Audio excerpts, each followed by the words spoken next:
Assalamualaikum warahmatullahi wabarakatuh. Apa kabar anak-anak Miss yang dirahmati Allah? Sehat? Bagaimana puasanya? Lancar? Insya Allah sampai akhir. Semoga Allah kasih kelancaran dan semoga Allah memberikan kita kesehatan selalu. Anak-anak Miss yang dirahmati Allah, sebelum kita mulai pelajaran kita pada pagi hari ini, mari kita membaca doa terlebih dahulu. Semoga Allah menambahkan ilmu kita di pagi hari ini. Berdoa sebelum belajar. Bismillahirrahmanirrahim. Rabbi zidni ilma warzuqni fahma wa amalan sholihah birahmatika ya arhamar rahimin. Amin. Nah, Nabi yang dirahmati Allah, hari ini kita akan membahas tentang sahabat Rasul yang kedua.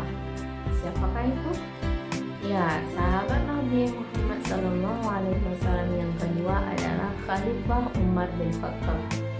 Nah, Khalifah Umar bin Khattab ini terkenal dengan apanya? Ayo, siapa yang masih ingat?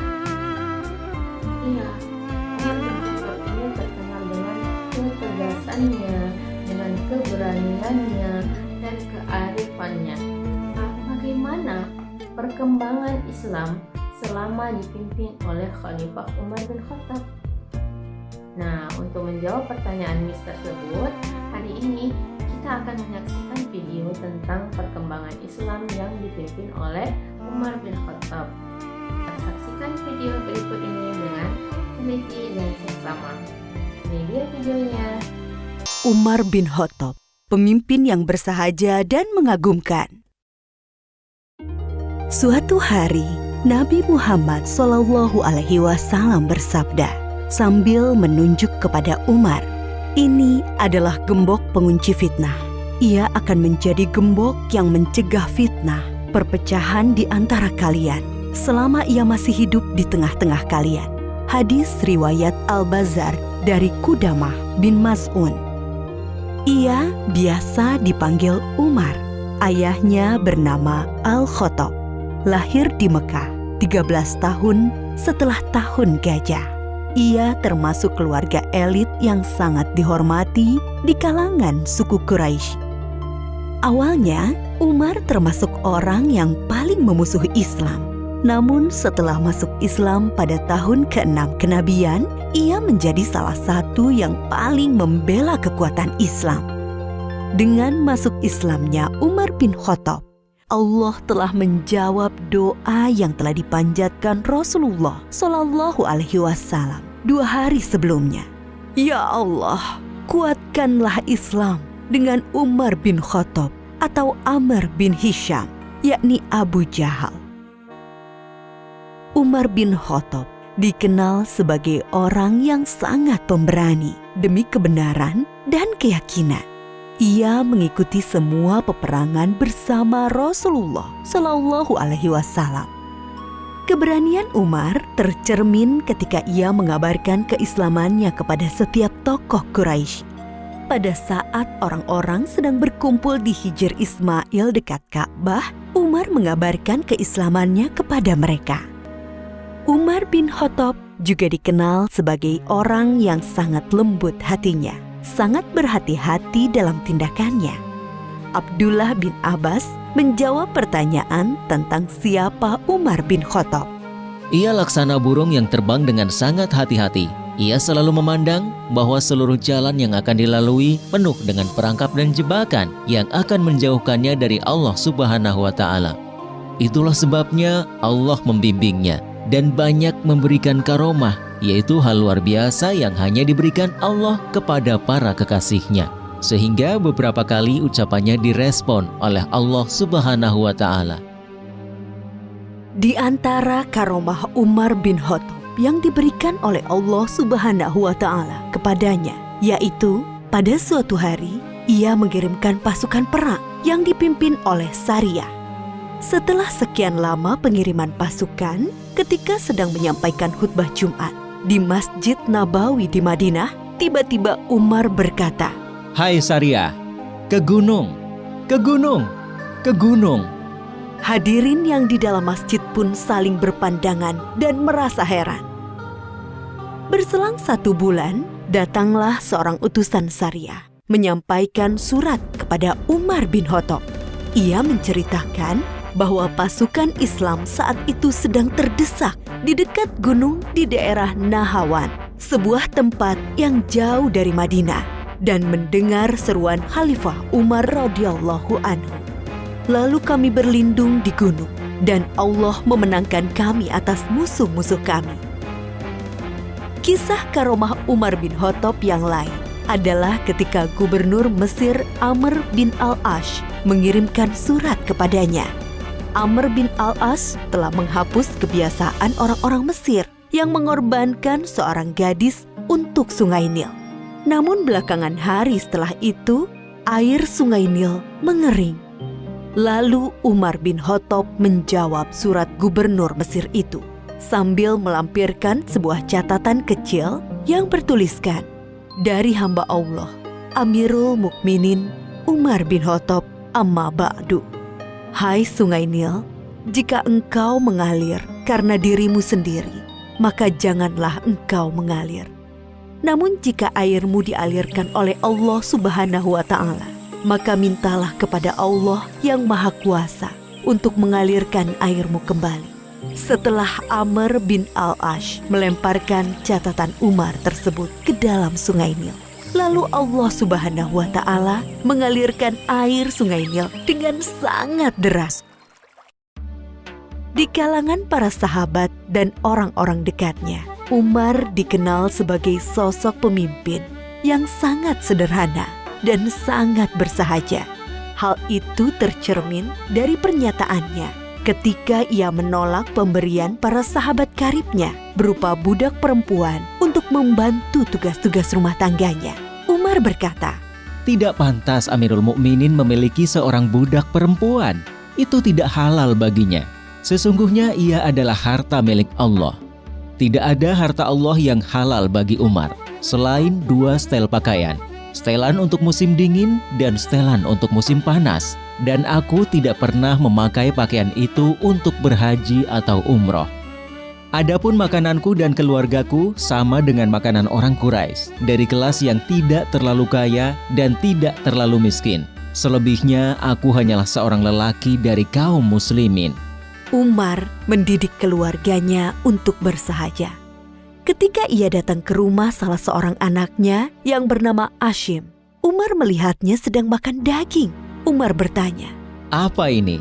Aku ingin sekali makan dengan daging. Jawab Hashim, Apakah setiap makanan yang kau inginkan akan kau makan? Sergah Umar. Sungguh, seseorang dianggap sebagai pemboros jika ia selalu menuruti apa yang diinginkannya. Imbuh Umar. Bahkan Umar mengharuskan para pejabatnya untuk bersikap sederhana dan bersahaja. Jika Umar mengangkat seorang pejabat negara, ia menuliskan kontrak politik. Isinya sang pejabat tidak boleh hidup di atas standar masyarakat umum, baik kendaraan, pakaian, maupun makanan.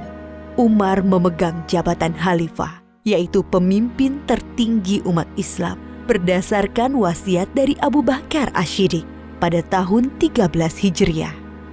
Di masa pemerintahannya, Umar banyak menaklukkan kota-kota besar di beberapa negara di benua Asia dan Afrika, seperti kota Himsho, Aleppo, Antokia di Suriah, Basrah, dan Kufah di Irak, Tobariyah di Yordania, dan beberapa kota lainnya di Mesir, Libya, dan Maroko.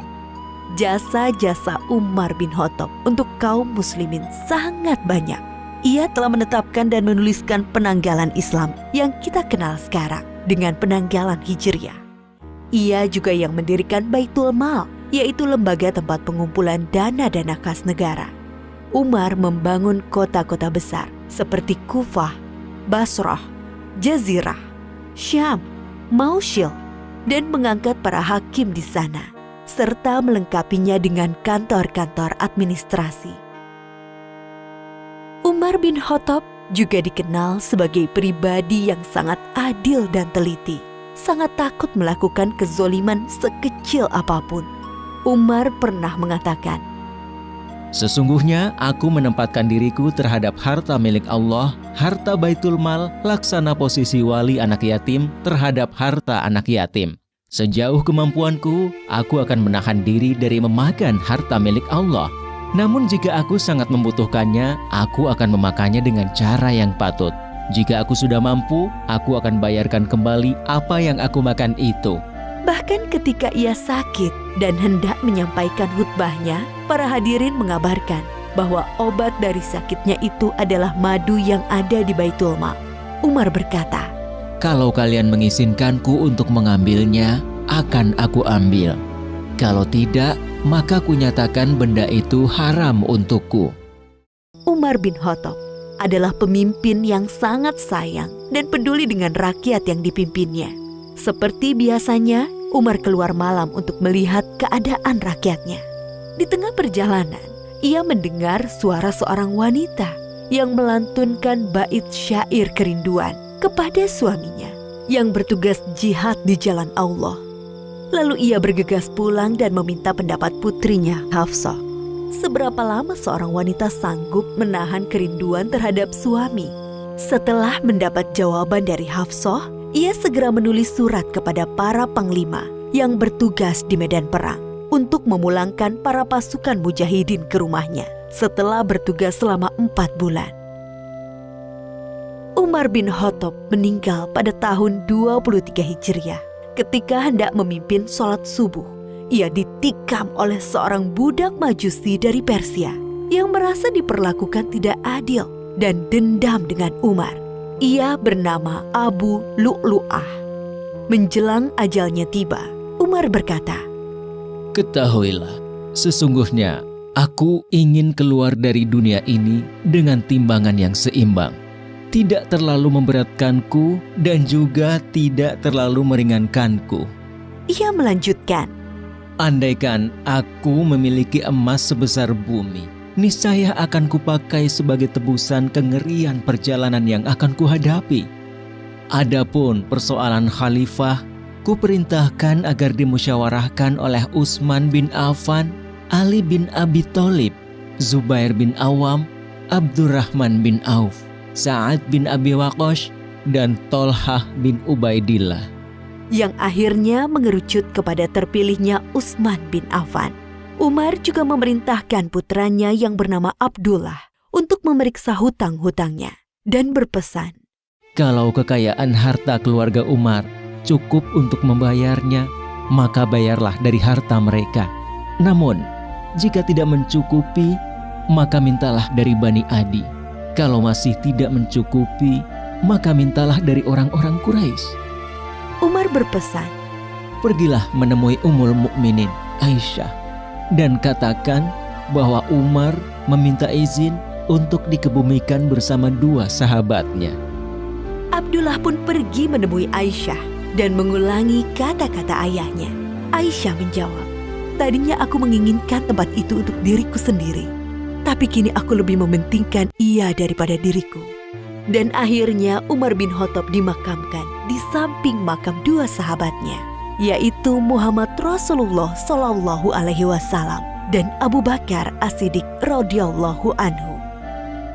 Dari sosok Umar bin Khattab, kita bisa banyak bercermin dan belajar tentang kepemimpinan hebat yang sangat mengagumkan. Setiap orang hendaklah berusaha membiasakan hidup sederhana, termasuk pemimpin. Meskipun ia mendapatkan banyak fasilitas dari posisi dan jabatannya, alangkah mulia seseorang yang memiliki sifat peduli dan kasih sayang kepada sesama makhluk Allah, termasuk kepada hewan. Begitulah Islam mengajarkan seorang pemimpin yang tegas dan kuat, namun memiliki sifat sayang dan peduli, akan terhindar dari sifat aniaya. Kemuliaan hidup tidak selalu hadir dari kedudukan seseorang, tidak pula ketenarannya. Seringkali kemuliaan hidup lahir dari sifat rendah hatinya, sikap kehati-hatiannya, sikap pembelaannya kepada yang lemah, juga dari karya nyata yang dapat dimanfaatkan orang banyak di sekitarnya. Nah, gimana videonya? Sudah dapatkan bagaimana perkembangan Islam di tangan Umar bin Khattab? Ya, Umar bin Khattab sahabat Rasul yang kedua yang waktu itu dia sangat-sangat membenci umat Islam. Dia sangat-sangat tidak suka dengan agama Islam. Lalu Nabi Muhammad berdoa kepada Allah. Apa doa Nabi Muhammad? Ya Allah, kuatkanlah agama Islam dengan Umar bin Khattab. Nah, tidak lama kemudian Umar bin Khattab pun mengumumkan kalau dia ingin masuk ke dalam agama Islam. Lalu Allah pun mengabulkan permintaan Nabi Muhammad. Dan waktu itu Umar bin Khattab berusia 27 tahun. Umar bin Khattab ini memegang kekhalifahan dengan sangat adil, dengan sangat bijaksana, dan dia dapat menaklukkan beberapa perang-perang yang dia pimpin. Nah, setelah itu Umar bin Khattab juga dijuluki dengan Al-Faruq.